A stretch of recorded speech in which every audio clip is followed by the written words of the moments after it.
Eu quero fazer um pedido de análise para vocês todos sobre o armamentismo civil, especialmente nesse governo Bolsonaro. Nós estamos falando de perigo ou solução?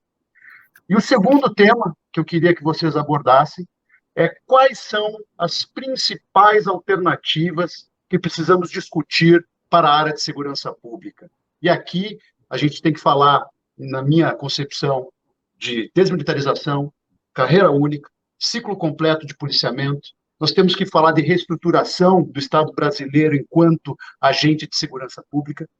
E isso é só o que eu estou dando aqui um comentário, mas eu quero ouvir de vocês. Zacone, está com a palavra, meu amigo. Nossa, Dudu, quanto tempo eu tenho para falar disso tudo? É muita coisa, hein? Olha, acabou sobrando aqui, a Marta economizou o tempo dela, a gente tem tempo para falar, e como é o último bloco, eu acho Mas que agora você pautou muita coisa. Vamos lá, estou brincando, estou mexendo contigo. Olha só. Bom, em relação à questão do armamento, né, a gente precisa entender esse fenômeno, né, porque tem muitos grupos, inclusive a esquerda, né, não sei se vale a pena citar, né, que apoiam, né, essa flexibilização do porte de arma sobre um argumento equivocado, né, um argumento do século XVIII. Esse argumento do século XVIII diz o seguinte: o porte de arma para a população é para você defender do arbítrio dos soberanos.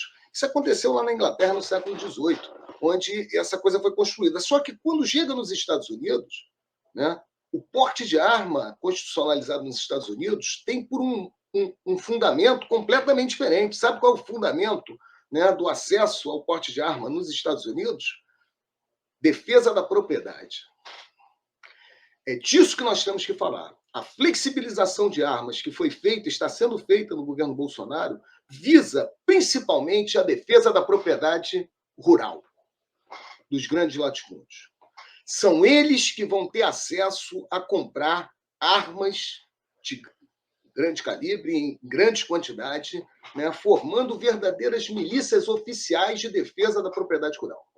Essa é a ideia. O discurso, né, de que a posse de arma, né, o acesso ao armamento, é legítima defesa da população, principalmente urbana, isso é uma falácia, porque se nós formos ver, pelo preço das armas, né, e aquilo que eu já falei, né, o porte de arma, né, nos perímetros urbanos, ele coloca muito mais a pessoa como vítima, como exposta à violência, do que propriamente como a autodefesa. Isso está provado pelas mortes dos policiais que acabam tombando fora do serviço, que são identificados armados, principalmente porque o bandido ele tem um fator surpresa. O bandido ele não avisa, eu vou chegar. Quando ele vê, você já está com a arma na tua cara. E se você tentar a sorte, pode ser que o azar seja certo. E aí, essa grande letalidade, né, de policiais fora de serviço vem muito nessa situação. Policiais são pegos de surpresa armados, que às vezes têm chance de reagir, mas não conseguem, e outras vezes nem chance de reagir têm. E são mortos que estão armados. E a pessoa que está armada hoje, o criminoso vai poder imaginar que ele seja um policial e também vai aumentar o número de latrocínio, né, de morte, de roubo seguido de morte no Brasil, com certeza, com essa flexibilização, se já não está acontecendo. Caberia uma pesquisa sobre isso, né, se esse fenômeno já não está acontecendo. Mas o que eu quero chamar a atenção é que essa flexibilização de armas, ao contrário, né, do argumento, até o PCO, vê se pode, o PCO defende ampliação do armamento sob esse argumento do século XVIII de que é o direito de defesa do cidadão contra o arbítrio do soberano. Isso não acontece, não tem nada a ver com o que está acontecendo hoje. O que está acontecendo hoje é exatamente isso, né? Essa flexibilização visa, né, aumentar o poder de defesa da propriedade rural, né, principalmente dos latifúndios improdutivos, né? Porque aí você não precisa produzir nada, tu bota ali os caras armados, e é essa que é a realidade que está acontecendo em nosso país. E a gente tem que enfrentar essa questão, né, mostrando que muito do nosso conservadorismo, que foi isso que foi colocado, né, no bloco anterior, vem do mesmo campo. Em toda a história do Brasil, o conservadorismo ele é pautado nisso. Tem um livro do Juarez Machado, é um professor do Sul, que hoje ele reside na Bahia, chamado Raízes do Conservadorismo Brasileiro. Ele vai discutir o debate que nós tivemos na sociedade brasileira semanas antes da abolição da escravatura. E semana antes da abolição da escravatura, né, se dizia que o Brasil estava muito acelerado para acabar com a escravidão, que nós iríamos acabar, mas ainda não era o momento, né? Ou seja, o mundo inteiro já tinha acabado com a escravidão. O José de Alencar, escritor, aliás, eu sugiro esse livro interessantíssimo, né? Cartas a favor da escravidão. José de Alencar escrevia com pseudônimos cartas para Dom Pedro II, defendendo a escravidão, com argumentos, né? Tipo, não, nossa escravidão é diferente da do resto do mundo, porque a nossa escravidão era inclusiva, segundo José de Alencar, né? pelo Instituto da Alforria. José de Alencar defendia que o Instituto da Alforria no Brasil transformava a nossa escravidão como algo que incluía o negro na sociedade. Olha o nível do conservadorismo brasileiro. Isso tudo vem do mesmo campo político que está até hoje aí, defendendo, né, essa ampliação da posse de arma. São esses grupos, né, rurais, né, que latifundiários, do latifúndio, né, desse conservadorismo que realmente acabou com a indústria, com o parque brasileiro, porque para eles, né, o agronegócio, né, o Ciro sabe muito bem do que nós estamos falando, está tudo bem, o dólar está caro, eles estão exportando, estão ganhando dinheiro, e o Parque Nacional Brasileiro não produz mais nada, nem tecido. Nem tecido. Eu sou de uma época que eu tinha amigos que o pai era dono de uma firma no Rio de Janeiro, numa indústria chamada Poesia.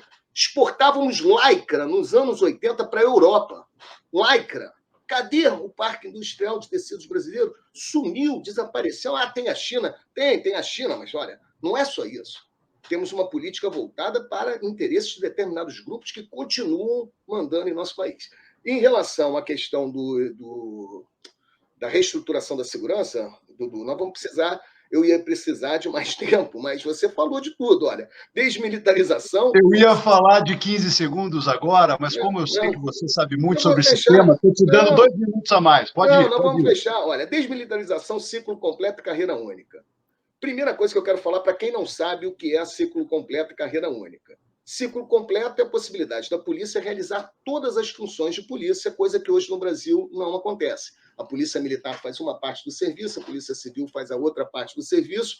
E isso é uma grande mentira, porque a Marta sabe disso. A polícia militar investiga, tem a P2, e a polícia civil realiza operações que não são de investigação. As operações da CORE, por exemplo, no Jacaré, que resultaram no maior número de mortos no Rio de Janeiro, não foram feitas pela polícia militar, foram realizadas, infelizmente, pela polícia civil.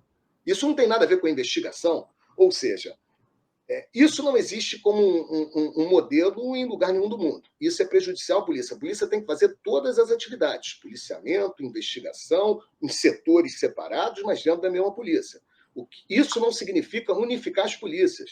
As polícias podem continuar, né, diversificadas, a polícia militar, a polícia civil, guarda municipal, mas tendo atribuições definidas, que é o que nós precisamos. Nós temos, se quisermos chamar a guarda municipal, né, para ações de segurança pública, nós precisamos ter uma legislação que defina quais são as atribuições, em que delitos, em que crimes, em que situações a guarda municipal pode agir. E a mesma coisa para a polícia militar e para a polícia civil, que é assim que acontece no mundo inteiro. Filme americano, eu estou falando no mundo dos Estados Unidos, eu não quero fazer, né, ódio, assim, apologia na democracia americana, mas lá é muito claro. Chegou, todo mundo sabe que aquele crime é o FBI, não é o FBI, é outro. Chegou lá, o cara dá a carteirada, o nego já sabe, porque já está definido legalmente as atribuições. O que nós precisamos no Brasil não é unificar a polícia. O que nós precisamos no Brasil é definir atribuições. E a polícia militar desmilitarizada, porque, repara, eu não quero que um civil seja investigado por uma polícia militar auxiliar do Exército, porque isso não tem cabimento.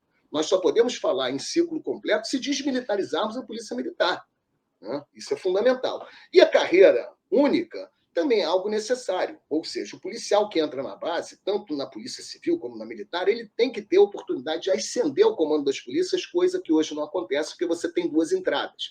A entrada dos que mandam, que são os delegados da Polícia Civil, e dos oficiais da PM, e a base que está sendo morta. Aliás, na pesquisa da mortalidade dos policiais, né, está comprovado também que quem está morrendo não são os que estão no topo da pirâmide, são os que estão na base.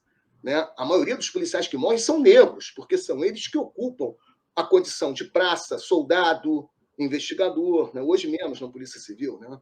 Mas então, rever isso tudo, né, é fundamental. E só para terminar, nós já temos uma polícia no Brasil desmilitarizada, de carreira única e ciclo completo. Então, é só para não dizer, isso é um sonho, isso é difícil de realizar. Mentira! nós temos uma polícia chamada Polícia Rodoviária Federal. A Polícia Rodoviária Federal é uma polícia desmilitarizada. É uma polícia de carreira única. O policial da base da Polícia Rodoviária Federal pode chegar ao cargo de superintendente da Polícia Federal.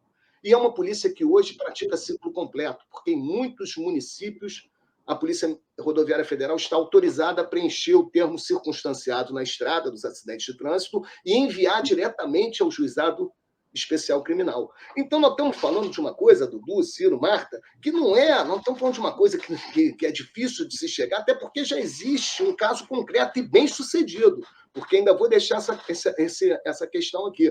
Eu acho que de todas as polícias, a que conseguiu, no período de redemocratização, se estruturar, crescer, nós vamos ter, né, o Fabrício Rosa, que é companheiro dos policiais antifascismo, participando de uma mesa, né? O Fabrício hoje, um policial rodoviário federal, que é especialista em direitos humanos. Imagina, a polícia no Brasil, que tem um setor mais forte de direitos humanos, é a Polícia Rodoviária Federal, não é a Polícia Federal, a civil, nem as militares. Né? Lá eles têm grupos que trabalham direitos humanos. Então, por quê? A carreira única ajuda, porque o cara, quando chega superintendente, ele sabe que quando terminar o período dele, ele volta para a base. Então, o período que ele fica como gestor da polícia é um período em que ele está voltado para a instituição, para o crescimento da instituição. Isso é muito importante. Obrigado, Dudu, pelo maior espaço aí no meu tempo. Obrigado você, meu amigo. Você é brilhante nessa situação. A gente precisa ouvir você, porque o Brasil não está se importando com o tempo da nossa live, está se importando com o conteúdo dela.